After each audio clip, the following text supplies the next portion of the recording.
Welcome to Vanathi's kitchen. நிறைய வெங்காய சட்னி சாப்பிட்ருப்பீங்க. இந்த வெங்காய சட்னி நிச்சயமாக ட்ரை பண்ணியிருக்க மாட்டீங்க. நான் சொல்கிறேன், இந்த சட்னி இட்லிக்கும் சப்பாத்திக்கும் செம்ம டேஸ்ட்டாக இருக்கும். எங்கேயாவது வெளியூருக்கு போகும்போது பேக் பண்ணி கொண்டு போகிறதுக்கு அருமையான சட்னி இது. இது வந்து இந்த சைஸ் வெங்காயத்தில் நான் 5 வெங்காயம் கட் பண்ணியிருக்கேன். இது கிட்டத்தட்ட 5 பேர் சாப்பிட்லாம். இதுக்கு வந்து ஒரு 6-7 காஞ்ச மிளகாய் வச்சுருக்கு. இது வந்து கொஞ்சம் புளி நிறையா வைக்கணும் இந்த சட்னியில். அதுதான் இதோட டேஸ்ட்டே. ஏன்னா இதில் இருக்கிற அந்த ஸ்வீட்னஸ் கொஞ்சம் குறையிறதுக்காக புளியும் அதிகம் பண்ணணும். புளி வைக்கிற அளவுக்கு காரமும் வைக்கணும். குழந்தைங்களுக்கு கொடுக்குறதா இருந்தால் காரத்தை கம்மி பண்ணிவிட்டு அரைச்சிங்கன்னா அந்த வெங்காயத்தோட ஸ்வீட்னஸோட ரொம்ப டேஸ்ட்டாக இருக்கும். ஆனால் எண்ணெய் வச்சுருக்கேன். மிளகாயை போட்டுட்டு மிளகாய் லேசாக வறுப்பட்ட உடனே வெங்காயத்தை சேர்த்து மிளகாய் கருகாமல் பார்த்துக்கோங்க. இந்த வெங்காயம் நல்லா இந்த எண்ணெயில் இந்த மாதிரி நல்லா வதக்கிடுங்க. நல்லா இந்த வெங்காயம் வதங்கிடுச்சு.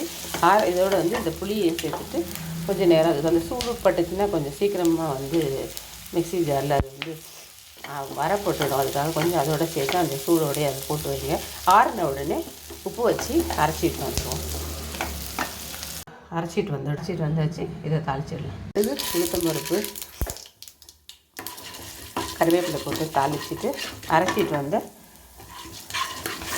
வெங்காயத்தை வந்து போட்டு கொஞ்சம் நேரம் நல்லா வதக்கணும். நல்லா வதங்கிடுச்சு. நல்லா கொஞ்சம் வதங்கி அதில் இருக்க அந்த கொஞ்சம் தண்ணி கொஞ்சம் குறைஞ்சிருச்சுன்னா, தண்ணி ஊற்றாமல் தான் அரைச்சிருப்போம். அதனால கொஞ்சம் அதில் இருக்க அந்த ஈரம் குறைஞ்சிச்சுன்னா, நீங்கள் வெளியிலலாம் எடுத்துகிட்டு போகிறதா இருந்தால் இந்த மாதிரி வதக்கி எடுத்துகிட்டு போங்க. 2-3 நாள் ஆனாலும் கெட்டு போகாது. கருவேப்பிலை சேர்த்துக்கிறேன். வெங்காய விழுது அரைச்சி வெங்காய விழுது சேர்த்தாச்சு. நல்லா கிளறிட்டு கொஞ்சம் நேரம் கிளறுவோம். இட்லி, தோசை, சப்பாத்தி செம்ம சூப்பராக. தோசை கூட இல்லை, இட்லி சப்பாத்தி செம்ம காம்பினேஷன்.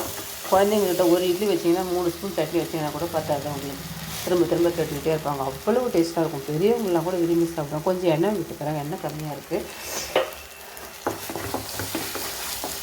நல்லெண்ணெய் எல்லாம் விடாதீங்க. நம்ம நார்மலாக சமைக்கிற எண்ணெயை வச்சு சமைங்க. இது கொஞ்சம் நேரம் வதங்கின உடனே இறக்கிடலாம். அவ்வளோதான். பிடிச்சதுன்னா லைக் பண்ணுங்கள், ஷேர் பண்ணுங்கள், சப்ஸ்கிரைப் பண்ணுங்கள். நன்றி, வணக்கம்.